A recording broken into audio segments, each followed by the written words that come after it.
And I also got a link, I believe it was to All Bengals via Ian Rappaport from our guy Will Lewis, telling us that Jonah Williams did have surgery on that dislocated kneecap. So that's another thing to kind of continue to look at as this offseason progresses. I would be hard-pressed to see if the Bengals don't go tackle not only early in the draft, but in free agency as well. Not necessarily to replace Jonah Williams this year, but perhaps next, and or groom someone for that right side. We'll see what happens, but that is a good segue for our free agency profile, and that was a great state your case, John. Heated one. I love it. More like yell your case. I'm sorry. Yeah, guys. yeah, it's a scream your case. I love it. Yeah. All right, so let's, as we mentioned, there's some questions about the left side, but there's also questions about the right side. I just talked about La'el Collins, the knee injury, a little bit of subpar play, disappointing from the big signing last. Everybody was ecstatic, myself included, with the signing, but there was always the disclaimer with La'el Collins. There were swings of greatness. There were swings of not so great play. And then, of course, a lot of missed time, a lot of missed practice. And the last two, unfortunately, came to fruition. So now the Bengals, especially if they want to re-sign a Jesse Bates, if they want to extend it to T. Higgins, get a deal done with Burrow, do some outside free agency stuff, they have some hard decisions to make. Obviously, the talking points for a lot of people right now in terms of cap casualties are Joe Mixon being one, or restructure, and La'el Collins on the right side. So where might the Bengals go if they were to go outside? Let's have a look at a guy that could intrigue them. And this is a profile on Jawaan Taylor, Jaguars tackle here. And John, this is a guy that the Bengals had some familiarity with.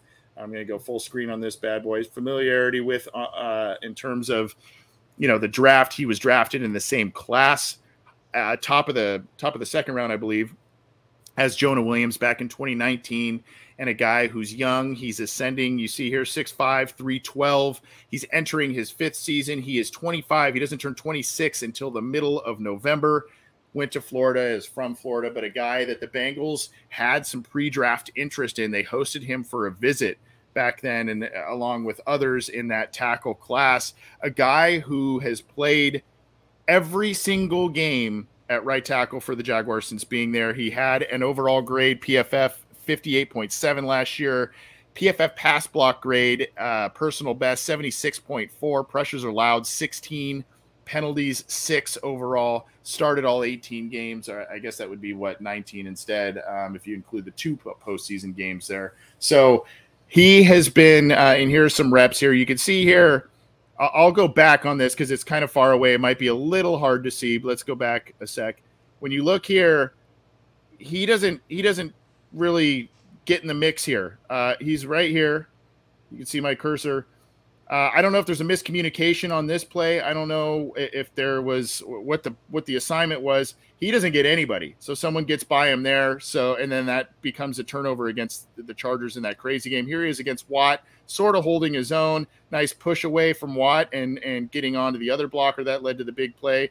Here he is against Josh Allen in practice. Ends up holding his own, gets pushed back a little bit, holds his own there a little bit. Here he is in pass protection there against Kyle Van Noy, I believe, led to an interception. Here he is run blocking. Let's go back to this one and we can take a closer look at it right here. We'll fast forward in just a second. All right, so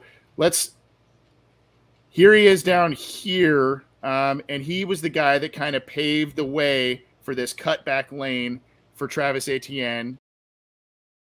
Here's the play again. Oh, this is a different. No, it's the same play. Cutback. You can see the cutback lane there.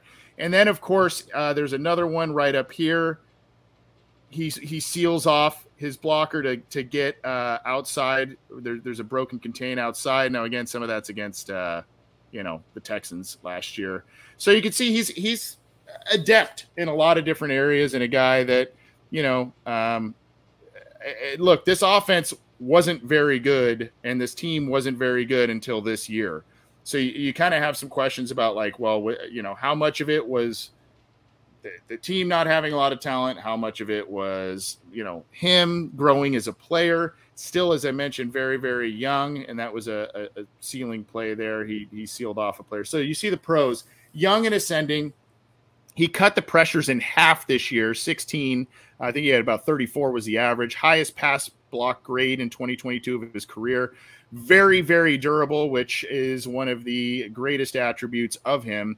And the Bengals did have a pre-draft visit with him showing some interest potentially. So if they did not go with Jonah in the first round, that draft, if they went a different direction, he might have been their guy atop the second round there. Is he a true stud right tackle? I said, is he a product of past bad teams? Is he close to the ceiling? And then of course, how affordable or attainable is this guy? Is he a guy that might he be a franchise tag? We've talked about some of these guys in years past, and then they end up getting franchise tagged or get a quick contract with someone else. And that's that. So how affordable is that? And how can the Bengals make that work salary cap wise, roster wise, to bring a guy in here? Obviously it would probably be Collins. That's the cap casualty to bring in a replacement here.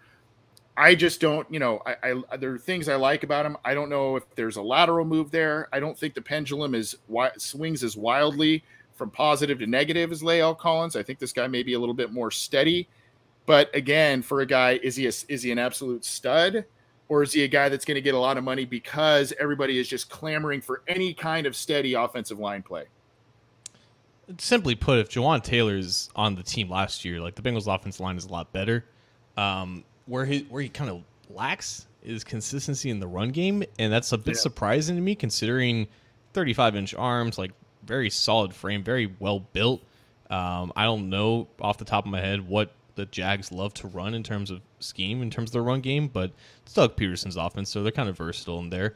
So that would be my lone concern here. I don't think the Bengals, specifically Frank Pollock, I don't think they target guys who have run blocking as like their glaring weakness, but in terms of pass protection, like he was as stable as they come.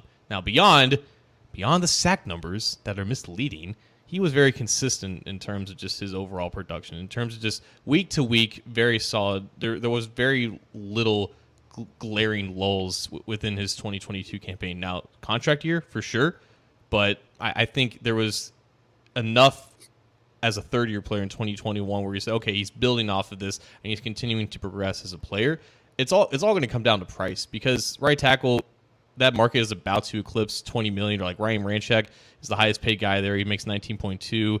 Brian O'Neill's at 18.5. Lane Johnson's at 18. So that market is on the the edge of getting closer and closer to left tackle.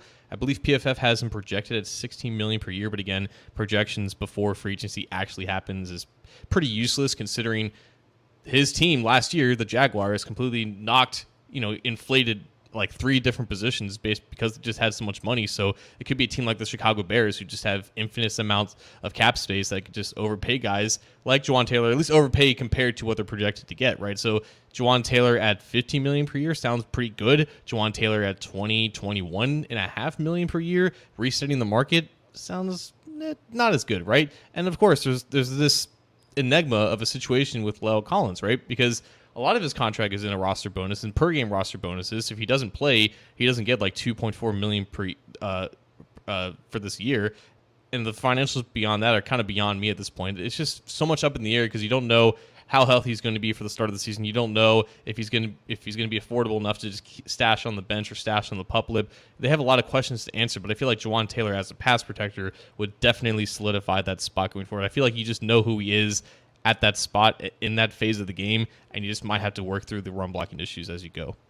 For about a little over 4 years younger than La'el Collins. And again, when you look at the injuries you look at the injuries to Jonah Williams, you look at the injury to La'el this last year and the injury history to La'el Collins, the durability with this guy really strikes me as something that is appealing for him. So again, it's kind of like, how affordable is he? Might he get tagged by the Jags? I don't know. The things I have read from Jaguars blogs and other Jaguars sites kind of make it seem like he's going to go get paid elsewhere and that they're not going to tag him. But I guess stranger things have happened.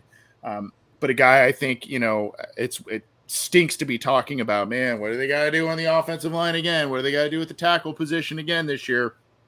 But it's one where you kind of feel like this is a guy who could be probably pretty solid for you on that right side. And I feel like, again, the injuries definitely attributed to this. Oh, we're just entering doomsday narratives again for like the third year in a row with the offensive line. But I mean, the injuries definitely played a factor in that. But even if there weren't injuries, right? You have La'el Collins, who before he was injured just wasn't very good when he was playing for the Bengals on a snap per snap basis, and then Jonah Williams was entering a contract year. So you're still going to have these long-term questions at both offensive tackle spots. It just seems a little bit more pressing now because both these guys are injured, and you're just not sure what they're going to be in 2023.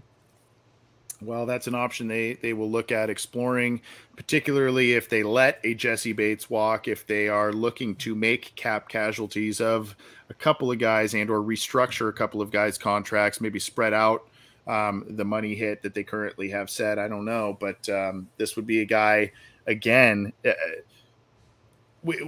the rest of the roster seems to be in pretty good shape. It's once again that offensive line. What are they going to do? How are they going to eliminate the hits, the sacks, the problems, the inconsistencies up front? And this is a guy, I think, again, he's not going to probably be a perennial Pro Bowl type of guy for you. He's not an absolute, stud in the run block game. You saw, I think, what did I say? It was mid-70s for the pass block grade and high 50s overall. So that tells you probably the disparity, right, between pass block and run block there from PFF's metrics. But a guy I think could be a good addition for the Bengals if they decide to go another direction at right tackle.